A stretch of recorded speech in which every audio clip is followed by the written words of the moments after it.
All right, for our third topic today at Live Labs, I want to talk about production design. I'm probably most excited about this topic even more than the cable matters earlier. The cable matters was needed. I think this topic equips you to think at a much higher level. I'm excited about us having this recorded. This is kind of the basics of designing production, okay? What I want to do, we're going to do it in 3 parts. I'm going to take you on a quick tour of the show. We're going to talk about the room design, and then we're going to focus on the upstage truss if we have time. This will be the most in-depth portion of our day today. When you are designing a show, you have a blank canvas, okay? Blank canvas of the room. You don't even have a room yet. We're just going to design from the ground up, okay? The first thing we need to ask ourselves are, what are we going to need at the show? We're not just going to start drawing and be like, oh, we'll put 2 screens here, we'll put a stage here. Do we need stage? Do we need screens at all?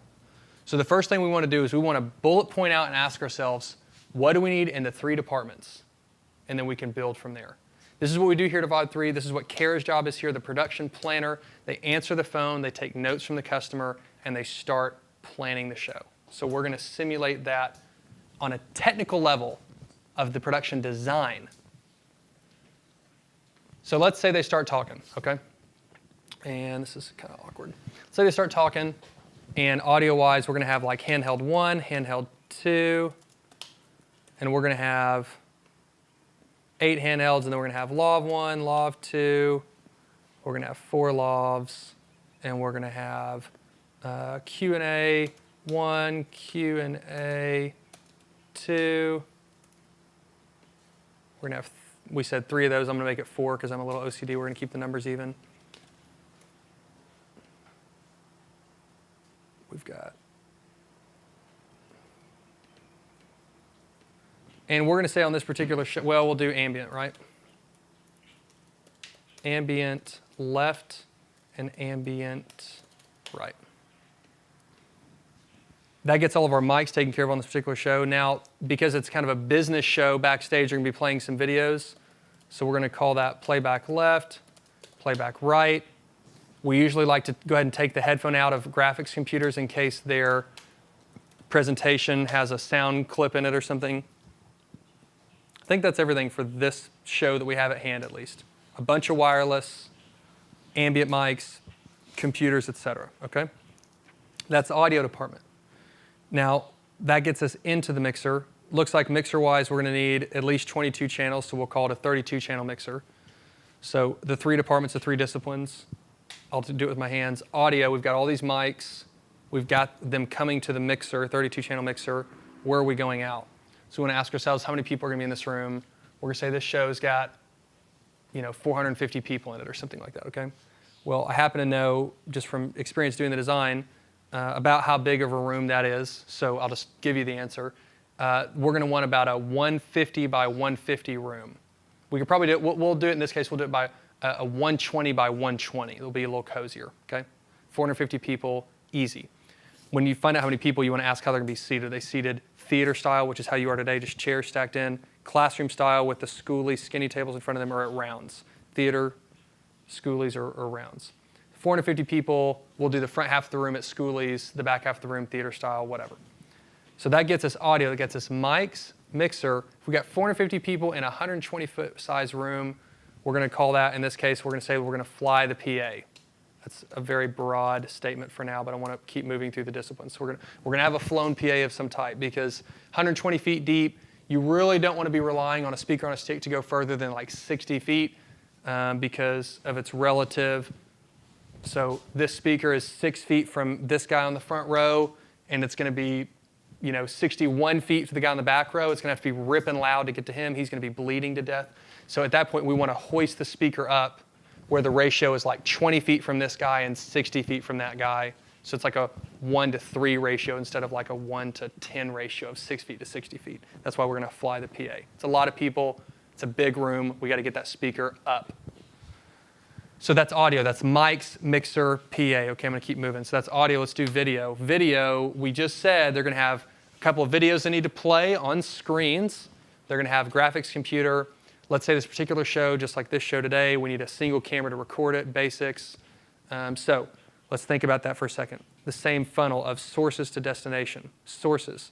We're going to have a graphics A, a graphics B, a playback machine, and a camera.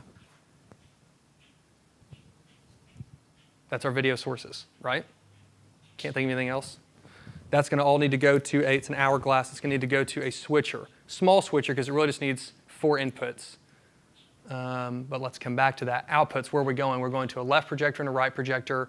They're going to want to see 2 TVs on the edge of the stage so they can see the current slide and the next slide. So we got projector left, projector right, downstage monitor or DSM-A, DSM-B.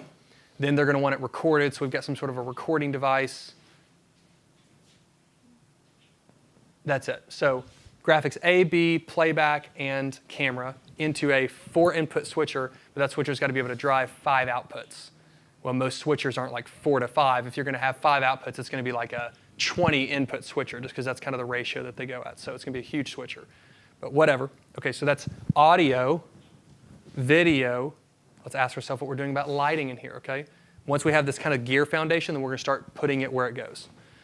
So lighting. So we've got a stage. Okay, well, how many presenters are going to be on it? Well, we said we had 8 mics. There must be some reason we had 8. We didn't just pick it. There must be some point where there's going to be a panel of 6 people on that stage or something. Otherwise, we would just have like 2 mics and they could share. So we're going to have 6 people on stage. Okay, well, I like to give a person at least 24 inches of width. If we're going to give them a bar stool, and let's be honest, they probably want like 30 or 36 inches of width. To really be comfortable, 3 foot's a pretty good rule with them. So 3 feet, 6 people, want an 18-foot wide stage. And that's if dude on the end is about to fall off. So let's round that up to a 24-foot wide stage, which happens to be a very common stage. Not that stage size matters, because you can just make it whatever you want with the decks. But 24-foot stage. Okay, well, how deep does that stage need to be? Okay, well, stage comes in 4x4 sections. So 4 foot deep, that's going to be a little tight, because they'll have to like walk the plank and sit down. 8 foot deep is actually technically adequate, because they've got room to walk here. We got these. In certain instances, they like to leave this set up, but somebody's going to talk first. So let's add 1 more deck, and let's go 12 feet deep. Put these stools on the upstage edge and the downstage edge, upstage, downstage. The downstage edge can be clear for a presenter. So our stage is now 24 by 12. That's how big the stage will be. Okay, now that we know how big the stage is, we can decide how many lights we need to light up that stage. General rule of thumb, very dangerous one. 1 light for every 4 feet of width is a starting point. So that's 6 lights. Let's round up to 8. That'll allow us to put a light like on the edge of the stage and the edge of the stage. That way if somebody's walking up the stairs, we can already catch them. So let's call it 8 lights up there somewhere. Now, where can up there be? Okay, this particular room needs to be 120 by 120. There's like only 2 in this town that can do that. Roughly, ceiling height, or there's 3 in this town that can do that. Roughly, ceiling height-wise, we got about 20 feet. So that's good. We want to be at a 45-degree angle, which go back and watch last month's live lab. So we're going to be out there 20 feet up. Is there steel out there in this particular room? No, it's like there, but that's okay. That'll still work. The question is there no steel, and we're going to have to put something at the back of the room that's a different type of light. That's a Lico instead of a Parnell. We're talking about that after this. Anyway, so we're going to do 8 Parnells on a downstage truss up here, 40-foot truss. Why is it 40 feet? The stage is 24 feet wide. We want to be at least 25 feet wide of truss, so let's call it 30. And if we go 40, it's a nice magic number, and we can get the PA flown off the ends of the truss. It's efficient. We don't have to do separate points to fly the PA. We can get the PA 40 feet wide. The room is 120 feet wide. So ideally, if this half the PA is going to do this 60 feet, we'd want it in the center. We'd want it 30 feet off the wall.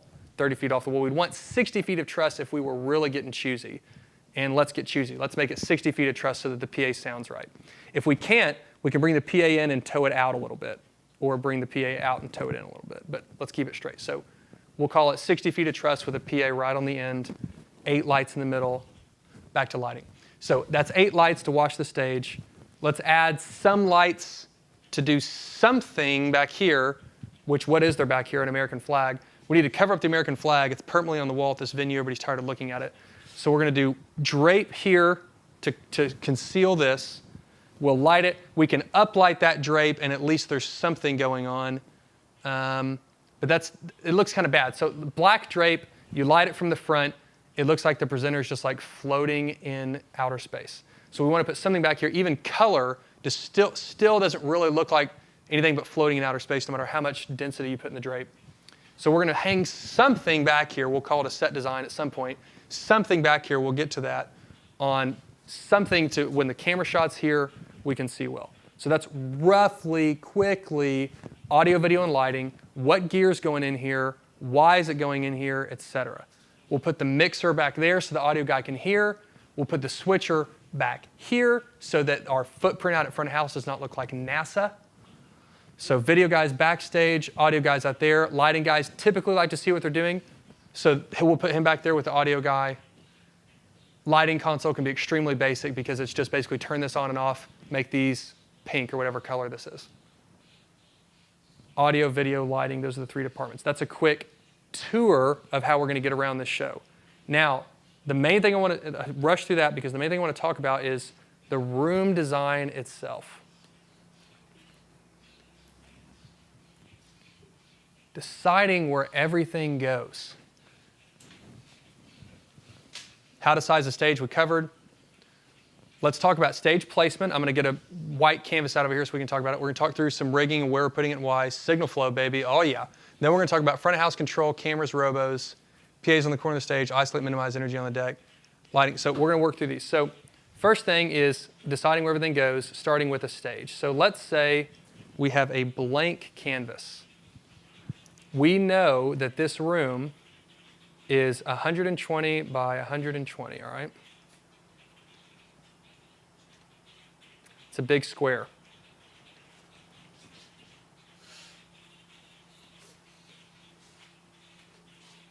Okay? We're going to drop in a stage.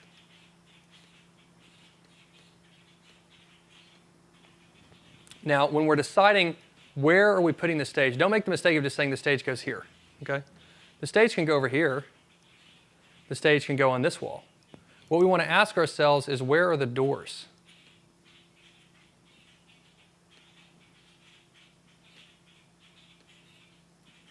The doors to this venue are back here. Well, if the doors are back there and that's where guests are coming in, we kind of want their first impression of the room to not feel weird. So we're going to put the stage up here at the front. Now, in some instances, if rigging or something challenges us, it may make sense to put the stage over here, where it's still a little weird coming into the room, because it's like, why do we walk in sideways? But if we had to do it for rigging, we could. On this particular show, we're going to put the stage right here. Now, we said that stage is 24 by 12, so it's probably something more like this. This room's 120 feet wide, so it's ratio-wise probably more like this. There's the stage. Now, the next dimension, how far off the back wall do we want it to be? There's nothing wrong with it being out here. It's wasteful, but there's nothing wrong with waste, technically. What we need to establish is, how much room do we need for the seats? Because we can put the stage wherever we want, and we do. It can be back here, up here. We had a show the other day where we purposely slid it way up like this because they booked, that's the room they could get, but it's way too big of a room. And so we slid the stage up to basically eat up the room so that when you walked in, if the stage was up here and the seating stopped halfway, it didn't feel like nobody came. So we're going to place the stage. Now that we have the stage placed roughly there, we need to think about rigging.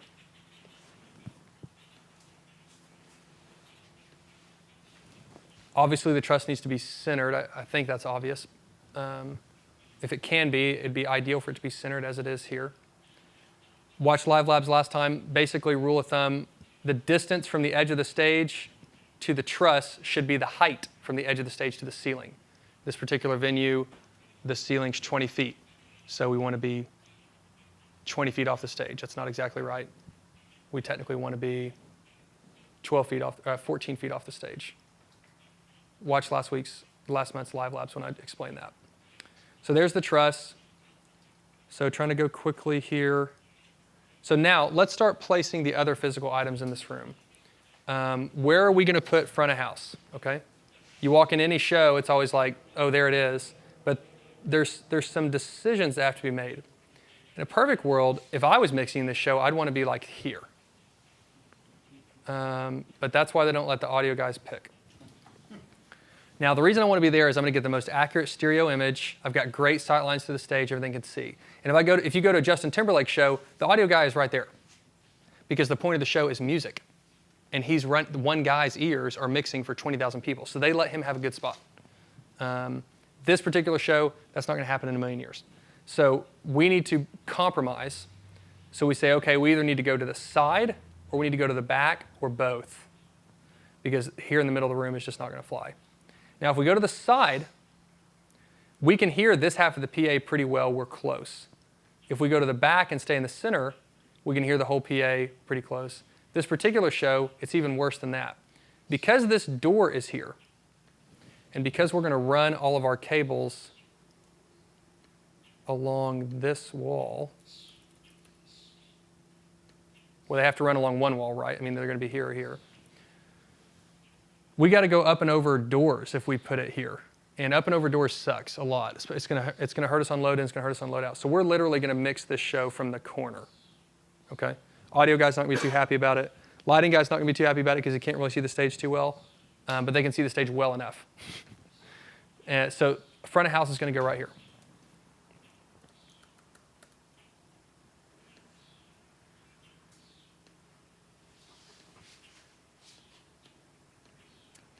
Now, back here we agreed that we need some sort of a video control area.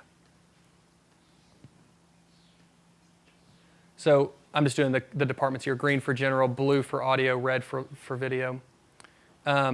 Here would be nice because it's like closest to the power panel, for instance, which we'll say is here.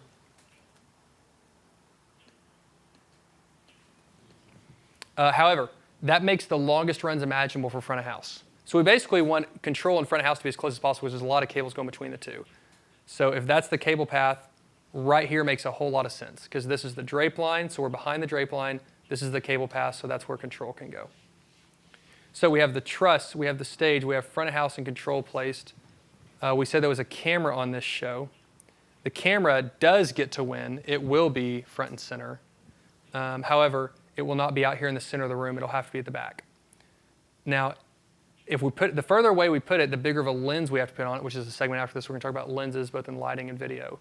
So at the back of the room, we're going to have it to have a beast lens, but I guess they're willing to pay for that. We can negotiate that with them and get a lot cheaper lens, a lot cheaper camera, which we do a lot of times for nonprofits, by slipping it up here like this, and then just putting chairs, putting all the tables around it in a V shape. That works pretty well. So, drape line, stage, truss, front of house, control, cameras.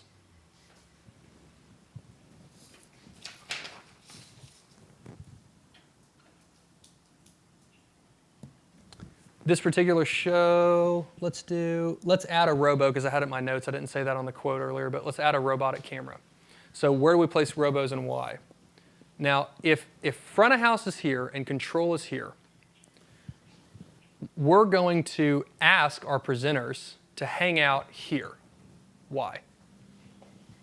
And the whole point of this entire designing a show thing is both to get the drawing done and get us there, but it's also the intentionality when you walk in a show and you're like, why did they decide to put that there? I can assure you, #intentionality is a reason. From the time these presenters walk in the room, we're going to be manipulating them to love these seats. I will take the chairs away from the other table if I have to and hide them so that they like walk in, they're like, let's sit down. Great, this spot looks good.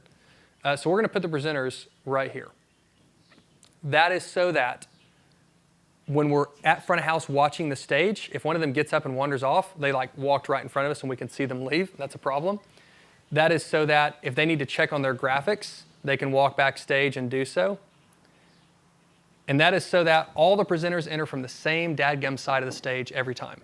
That way, our eyes are trained. You're always looking the same way. And I don't mean our eyes, I mean the audience's eyes. It's weird from the audience standpoint if people start popping up out of nowhere. Even award shows with these huge, grandiose Grammy stages where the sky's the limit, they always walk out of the same door and they walk to the same podium because your eye is trained like, oh, here they come. I know that is. If you come out of somewhere, it's like, shooter.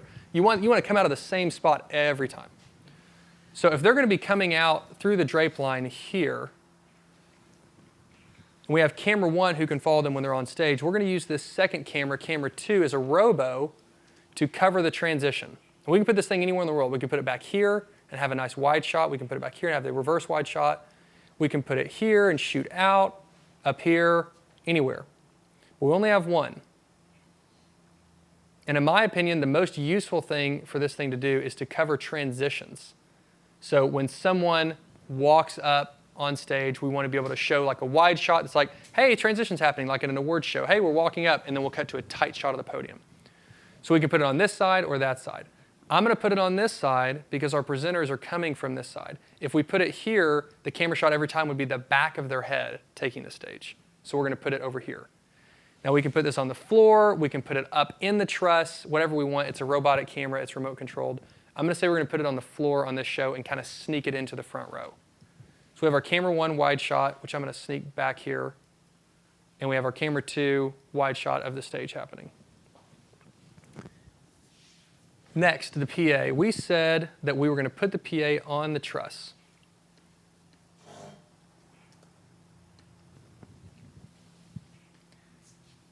As I said earlier, we want this half of the PA to cover like this half of the room.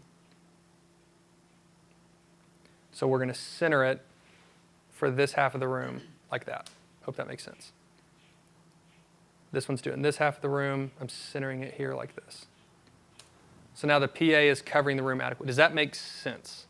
And then we're going to hoist it as high as that puppy can go because, again, if we're here, it hurts. The higher we can go, the more dispersed we can be. Okay? So cameras, lighting, truss, stage, front of house control, PA.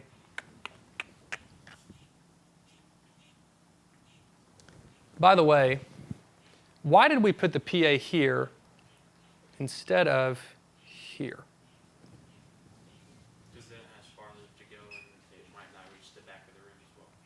Yes, great, perfect. Any other ideas, any other thoughts? There's like 5 different reasons why we don't put the PA back here. You want it in front of the feedback. Massive feedback, point number 1. What were you going to say? You want it in front of the presenter. Exactly. You want the speakers in front of the presenter. So that's why we put it here. Now notice, ideally, it would actually be about here. As a rule of thumb, you want your PA kind of on the corners of your stage, like this. That's the best place for it to keep the most energy off the deck. We didn't do that in this particular show because it saves on rigging. Every point we do costs us thousands of dollars. So the hotel charges a lot for rigging. So we are going to put these down here on the truss instead so that we can just have 2 points, or in this case, 3 points. We did 60 feet to do the whole show. Okay? So that's audio speaker placement. We'll put the audio rack right back here where it's best friends with control. So all of our speaker cables started there. All of our wireless mics started there. So that's all the mics, get to the rack, get to the console, get back out to the speakers. Now, if our speakers are out here, we're going to have to fill in a little bit because somebody is sitting on the front row, which is now behind this speaker. So we are going to add some smaller speakers, which we'll refer to as fill speakers. And we're going to sneak those in right here on the corners of the stage. Very small, like this guy that I've been standing next to all morning. And then we're going to have to do the same thing over here like this because ratio-wise, that little guy is going to hit these people. Nobody's hitting these people. Okay? So we got fill speakers there, main PA here. Another trick that we can do sometimes is we will sneak these back into the drape line where they have even more room to spread out and get better coverage across that front row. That's kind of the audio department. We place the truss for the lighting department. If we're going to hang a set design, we're going to need another truss back here on the upstage area. It's truss, stage, lighting will go there and there. Screens. Where are we putting the PJs?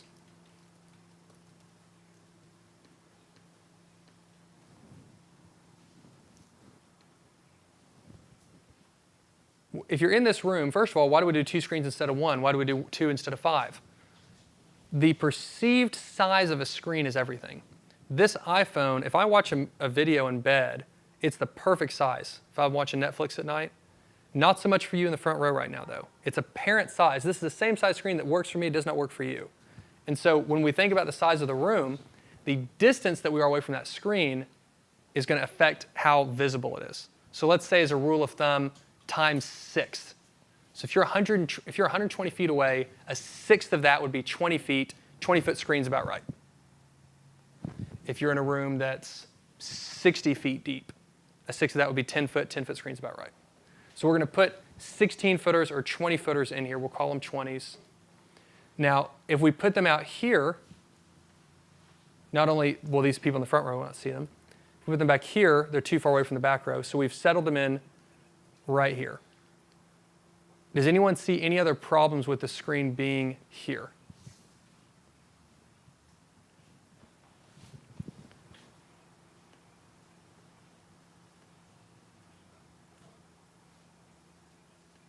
That's kind of our seats, I guess. Nowhere to put a projector. Nowhere to put a projector. I like that. Yeah, we'll go with that. Nowhere to put a projector. So our truss stopped here, so we can't front project anymore. The wall is too close. As a rule of thumb with projection, if it's a 20-foot screen, you need 40 feet to throw. These are dangerous rules of thumb. 20-foot screen, 40 feet to throw, okay? You could put a special short throw lens on it, 20-foot screen, 20 foot to throw. Looks like in this show we got like not 20 feet. So we're going to have to scoot those out if we're going to do rear projection, or we're going to have to scoot them in if we're going to sneak the PJs onto the truss. The next thing I want to talk about before we move on from screens is you have to have sight lines to these things. You've got to be able to see. This screen services this half of the room, okay? Anywhere in the room on this half. Now, if you're over here, I don't know why you're looking at that screen. You're looking at the other screen. But this screen's got to be able to service this. If we were to put this screen back here where it conveniently works in the current drape line position, this guy on the front row, his view is going to start to be impeded by all our speakers and crap that we have up here on the stage. If we bring this out to the edge of the stage, now suddenly he's got, this is above him in the air. Sorry, it's not 3D. Everyone's got a clear view of that. So we almost always, as a rule of thumb, dangerous rule of thumb, we just put the screens on the downstage edge. Wherever the downstage edge of the stage is, downstage position for the screens, okay? The problem with designing rooms like this and letting an engineer like myself design the rooms is the rooms are the same every frickin' time. Because I'm designing the room based on rules and math, not on what looks aesthetically creative. But if I'm an engineer and I get to design this room, it's going to look like this, because every single thing works. Now, if you're a creative person, you do something awesome and like crazy, then there may be some engineering problems with it. But this is an engineer's dream so far. Last things to settle in on the design. We talked about with lighting, we're going to put the fixtures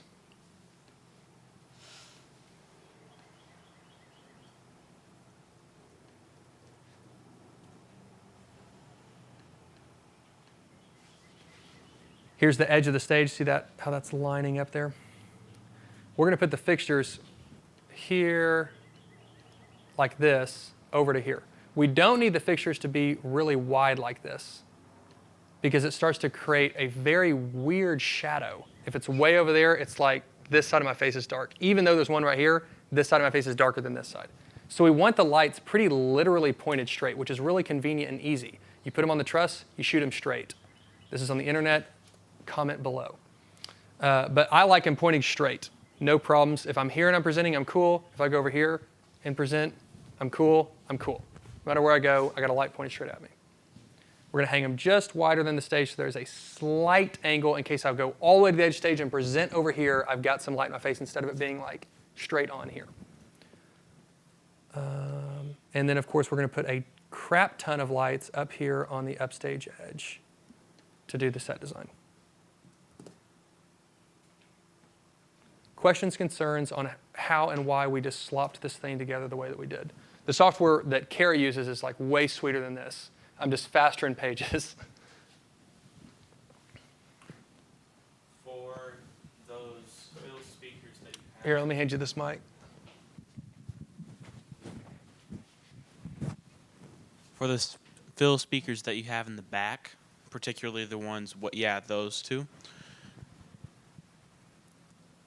Why don't you have, or do you have feedback troubles with those? Because you're saying the reason why we don't have the main speakers back there is because we'll feedback like a monkey.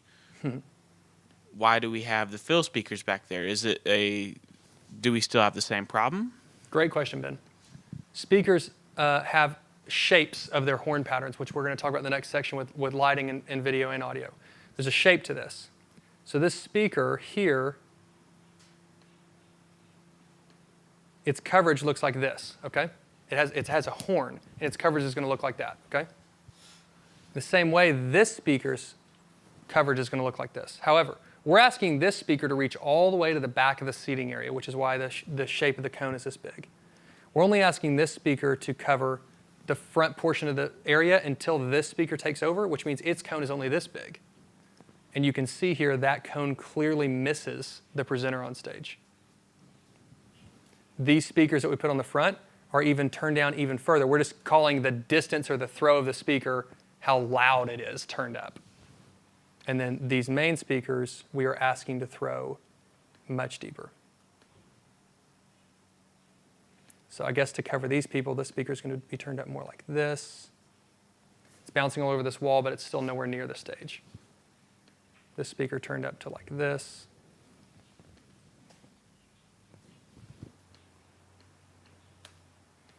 We can do another segment on another month about delay, how to timeline the speakers, how to timeline the mics, etc.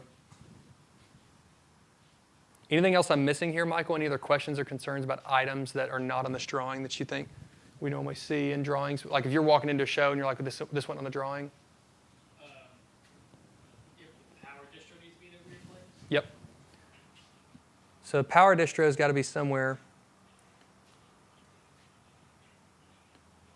It has a panel here, right? That's where we're tying into the raw power from the building. We have a 100-foot feeder cable, so we can place this within 100 feet of that, okay? The best place for the power distro to go, upstage center, because again, all things are going to stem from that power distro like roots of a tree, or branches of a tree, I should say. So we're going to try to get 100 feet from there to there. If for some reason the feeder didn't make it on the truck or something goofy, it could end up over here. These runs are going to be really long. The run to front of house is going to be super long. But we typically like to run the feeder like along the back wall and up to roughly the upstage center position.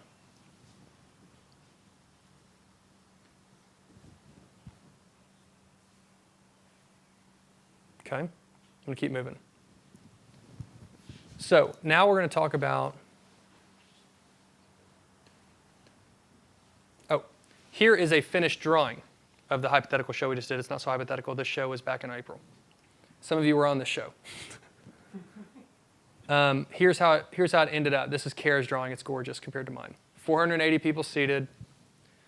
Looks like I changed a couple things. So this show was front projection. If you want to switch to the camera shot, I'll kind of point with my hands. So this show we did do front projection, which means we did 100 feet of truss. The reason we did that, this particular venue, there are only rigging points here, here, here, and here. So we had the choice of doing a truss that's basically the width of our stage, which isn't good enough, or doing a truss out here so we could actually get lights and PA where we wanted it. So once we had to come all the way up to these points, we had to waste like 2 more sticks of truss to go all the way. We just said, let's do front projection. So we just flew the PJs. Drape line, stage.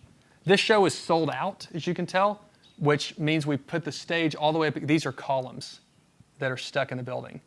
We put the stage all the way up against those. If the show wasn't sold out, then we would relax a little bit. We'd come forward, except we wouldn't. Because in this show, in this venue, these rigging points are not beams running this way. They're literally like a shackle that stays in the ceiling. And they are literally right here.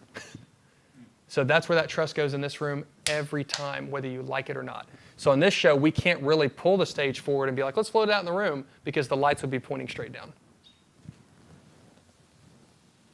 So cameras, front of house, controls back there. There's that camera 2 that I drew in. Drape line, truss. Notice, we're going to hang the PA right in these aisles, where if there is such a thing as the loudest, most awful my ears are bleeding spot, it will be right below the PA and there's no one there. And then it's dispersing out from there. That's why we drew the seats how we did, by the way. We get to draw whatever we want. We drew the seats with 2 aisles so we could put the PA right in them. It's also really efficient for Q&A mics. We can do 4 Q&A mics here, 4 Q&A mics there. If you don't do any aisles, somebody's got to walk all the way out, and it just sucks for going to the bathroom. If you do too many aisles, you got to do mics everywhere. Camera in the back. Again, as far as an engineer is concerned, I can sleep like a baby on this design. So that's kind of the finished room drawing.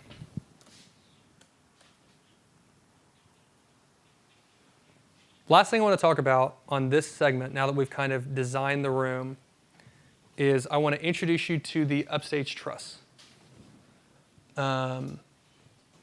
What goes on that upstage truss, set design, fixtures, how we determine the trim height of that truss, drape, etc. Now, to do so, well, I'll first explain why. Of all things on the drawing, or let's go back to our beloved cartoon, of all things to spend time on, I want to spend time on the upstage truss. Everywhere else in the room is very straightforward. It's very simple. There's a camera out here, that's it. If it needs to move 6 feet to the left, cool. If something gets added to it, cool. There's only like 2 cables running into that thing. Front of house, there's a lot of stuff coming in and out of it, but it's all like coming in on a cable trunk, and we can just, it's like an umbilical. We can move it around. It's a free-range chicken. We don't really care where we go with front of house, okay? All of these individual things are super just like if I'm the audio guy and I'm setting it up and I'm like, I want to sit here, that's fine. Just do it. Just move it. It's fine. The upstage truss, though, is like Parliament. You got to really want to move that thing. I mean, like it's not changing its mind. There's all this stuff that makes the upstage truss what it is, why, where it goes, everything. And I want to talk about that because when you go to load in the show, it's the most important thing to set. And if you change anything in the room, you change the seating, change anything, that's all fine. But the upstage truss is like, it's like the nervous system of the show because there's so much crap on it, okay? So, first point is set design. Now this particular show, we did some set design on it. I talked to the client beforehand, and the theme of the show was like Journey to the Summit or something. He's like, let's do something with like a mountain. And this is Vertical Church's logo, basically, without the tip. And he's like, I really like Vertical Church's logo. Let's do something with a mountain. Let's do like, something like that. So I sketched this up, and I said, you mean like this? And he said, yeah, exactly. So then I said, okay, I've got that. What are we going to do with it? So the first thing I did,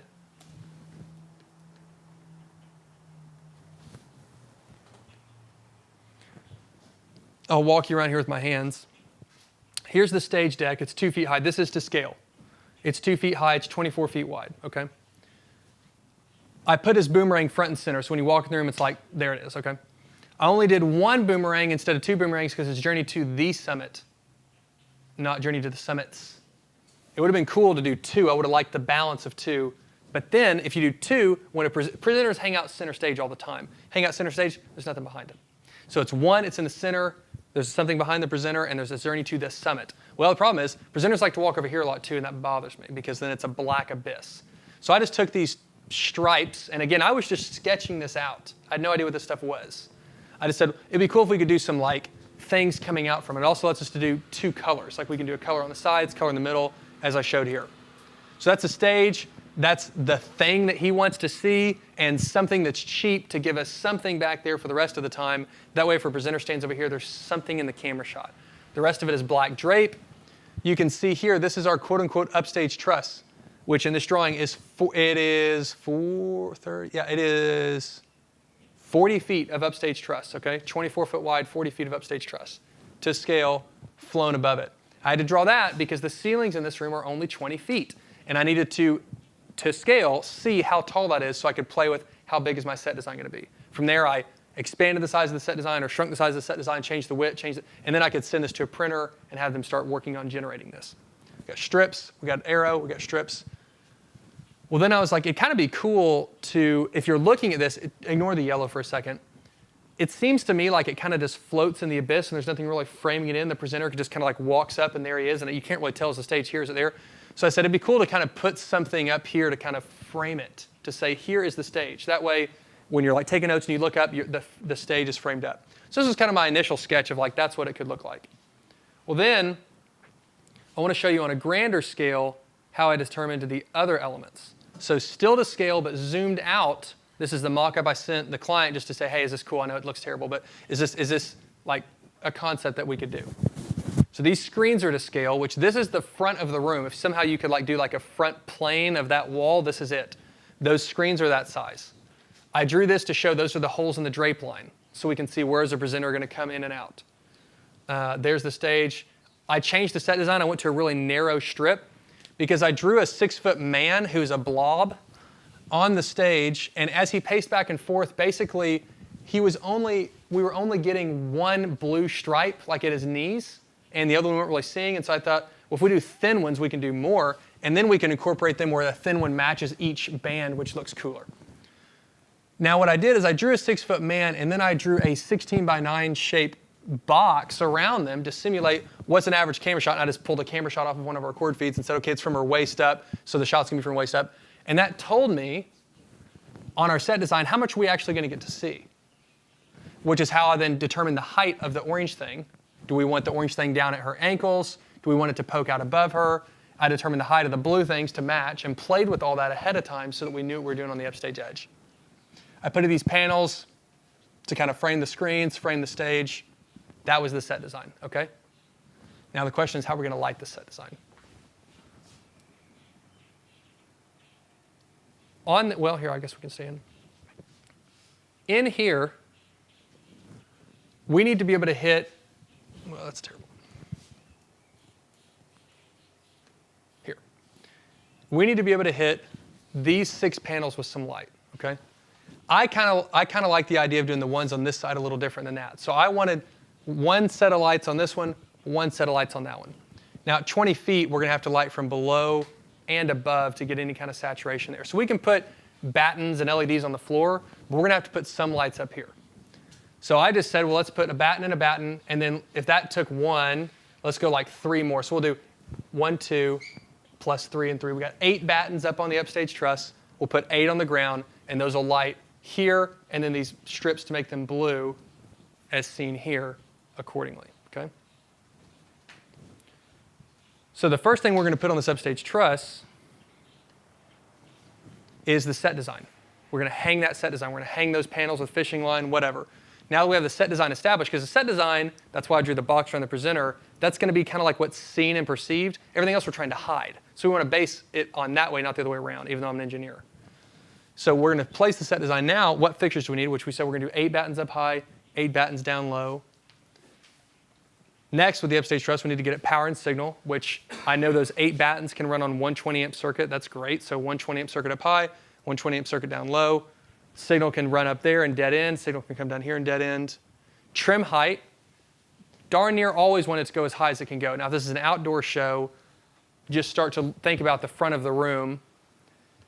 Do you want it to be like, I mean, you don't want the upstage truss to be like, you know, like way up there, you know, so within reason. But the rooms we do, the ceiling height's usually the variable that determines that. So you want to kind of box in the stage. And then last is drape, which I already kind of talked about here. We want to establish a drape line where no matter where you are in the room, if you look at the front of the room, there are no distractions. If we stopped the drape right before the edge here, the white wallpaper would be a distraction on the edge. So we want to go wall-to-wall drape, and then ideally we want to go floor-to-ceiling drape, which is pretty expensive. So that's a whole lot of drape. The reason I bring up drape is I want us to go back to our cartoon drawing here, or here our real drawing would actually be more applicable. When we're doing this drape line, this is fine, this is straight.